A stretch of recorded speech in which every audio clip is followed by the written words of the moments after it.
Assalamualaikum warahmatullahi wabarakatuh. Apa kabar semuanya? Semoga semua dalam keadaan sehat ya. Nah, kita masuk ke bab selanjutnya yaitu tentang bentuk aljabar. Bisa dibuka di buku kalian ya. Nah, ini pertemuan pertama.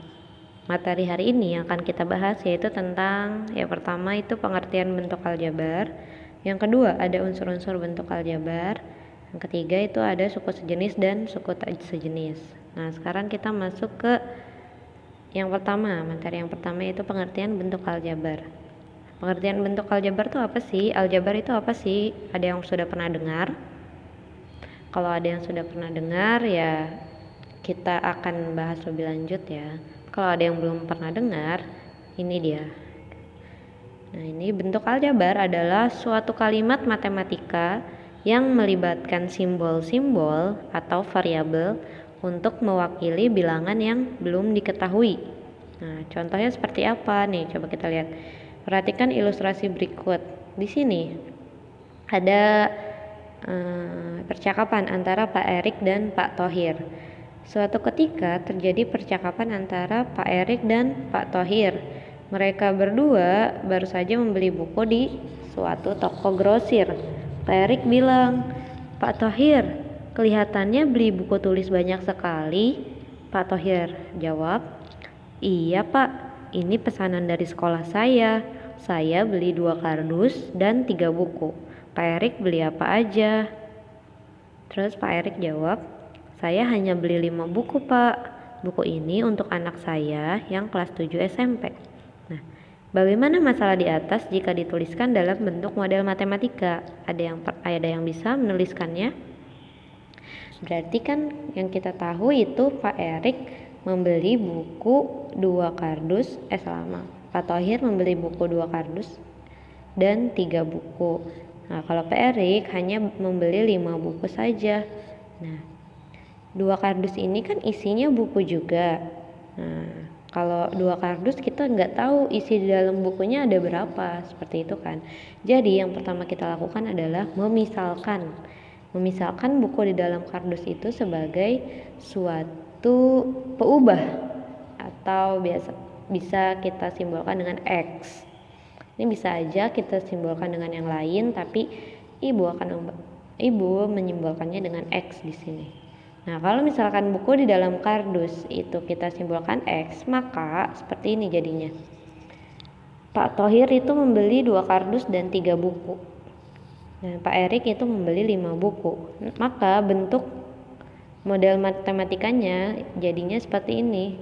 2X berarti kan 2 kardus, berarti jadinya 2X plus 3 buku. Kalau buku aja berarti tetap tidak usah kita simbolkan dengan X. Jadinya 2X plus 3. Nah, kalau 5 buku aja berarti kan nggak ada kardusnya, nggak ada yang dimisalkan. Berarti tetap 5. Nah, ini yang disebut dengan bentuk aljabar. Nih yang ada X-nya. Ini juga sebenarnya bentuk aljabar, cuma sederhana, tidak ada X-nya. Seperti itu ya. Nah, coba kita lihat contohnya. Misal X adalah banyak bola dalam satu kardus dan Y adalah banyak bola dalam satu tabung. Nah, kita suruh menentukan bentuk aljabar dari yang ada di sini nih.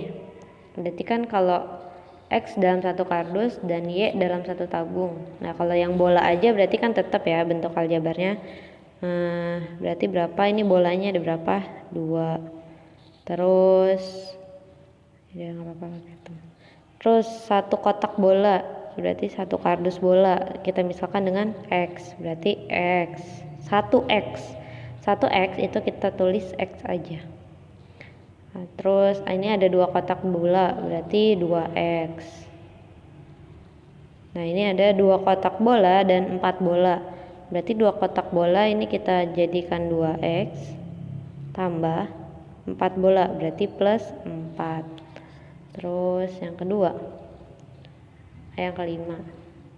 kelima ini ada 2 kotak bola, 1 tabung bola dan 4 bola. Nah, 2 kotak bola berarti 2 sini aja ya, soalnya nggak kelihatan ibu.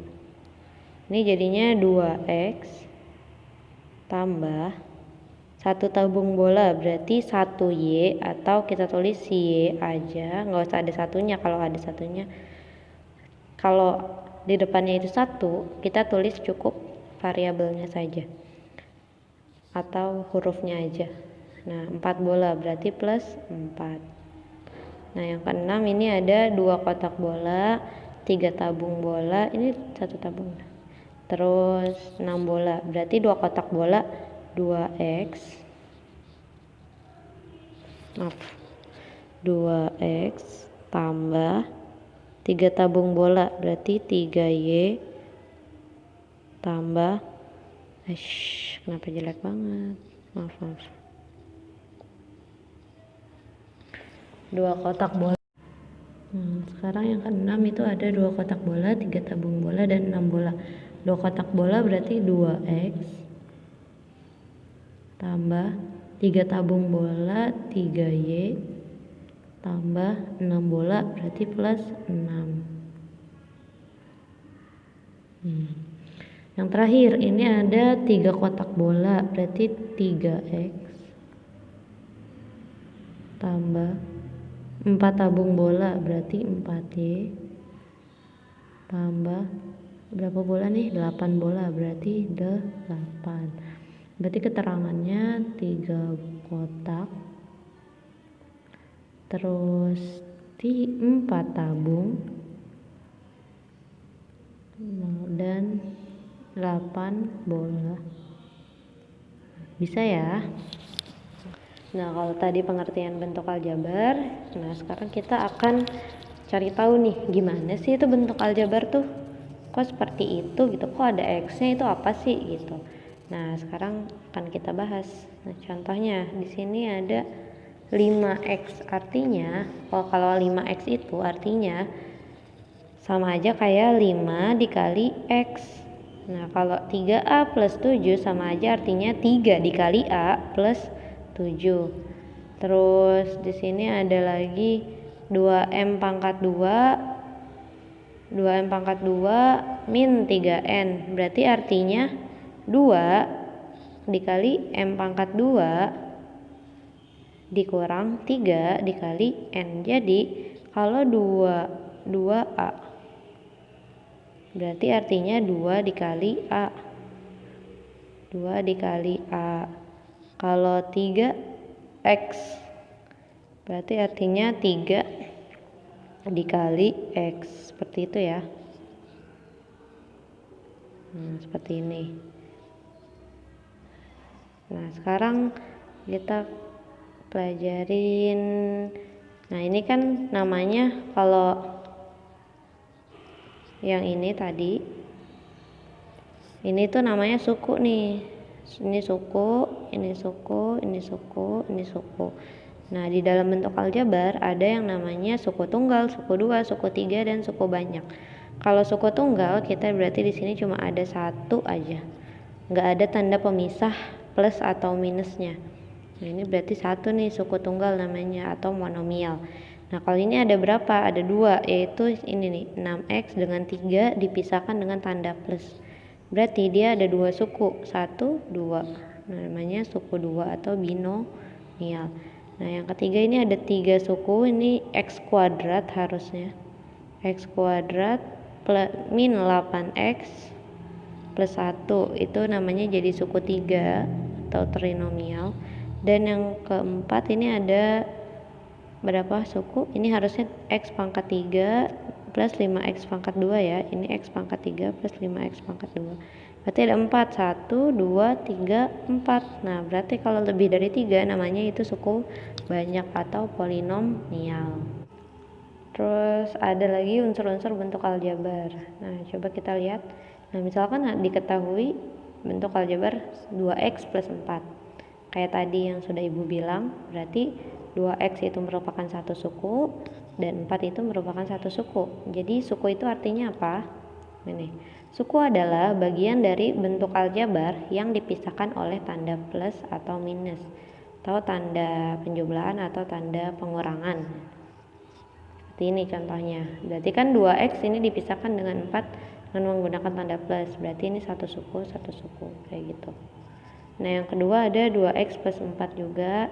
Nah, ini kalau misalkan ada seperti ini, bentuk seperti ini, ada yang namanya koefisien. Koefisien itu apa? Koefisien adalah bilangan yang ada di depan variabel atau peubah. Nah, variabel itu apa? Nah, ini variabel itu yang ada hurufnya, kayak x, y, z, dan lain-lain. Berarti pengertian dari variabel adalah simbol yang mewakili suatu bilangan pada bentuk aljabar. Biasanya berupa huruf x, y, z, dan lain-lain. Nah, koefisien ini selalu pasti ada di depan variabel gitu. Nah, sekarang yang 4 ini apa nih disebutnya? Nah, 4 ini disebut konstanta. Konstanta apa? Konstanta adalah bilangan yang tidak memuat variabel. Jadi, bilangan yang tidak ada peubahnya atau tidak ada hurufnya di belakangnya itu disebutnya konstanta. Oke. Nah, sekarang kita masuk ke contoh. Di sini ada tentukan koefisien variabel dan konstanta dari bentuk aljabar berikut. Yang pertama itu ada bentuk 5x. Berarti 5x koefisiennya adalah koefisien berapa koefisiennya? 5. Berarti kan koefisien itu adalah angka yang ada di depan variabel. Variabelnya berapa? Variabelnya apa? X. Terus konstantanya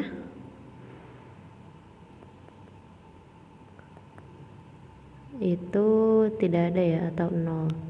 Nah, sekarang bentuk yang kedua itu 2y min 5. Berarti koefisiennya 2. Variabelnya y. Dan konstantanya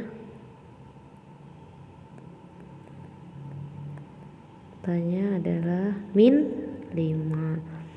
Nah, ini bentuknya hilang jadi. Ini s kuadrat plus 2s min 8. Berarti koefisiennya atau angka di depan variabel 2. Ini angka di depan s kuadratnya berarti kan nggak ada angkanya 1, berarti disebutnya 1. Berarti 1 dan 2. Bentar. Ini 1 dan 2. Terus variabelnya ada apa aja di situ? Hurufnya itu ada s kuadrat dan s. Nah, konstantanya itu min 8. Nah, yang terakhir ini ada 5x plus 10xy min 2y. Berarti koefisiennya itu huruf angka yang ada di depan huruf semuanya berapa aja? 5, 10, dan min 2. Ini 5 ya.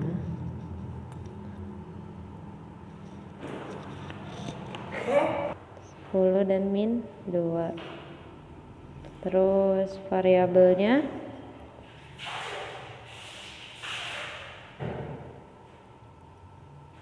x, xy, dan y. Terus konstantanya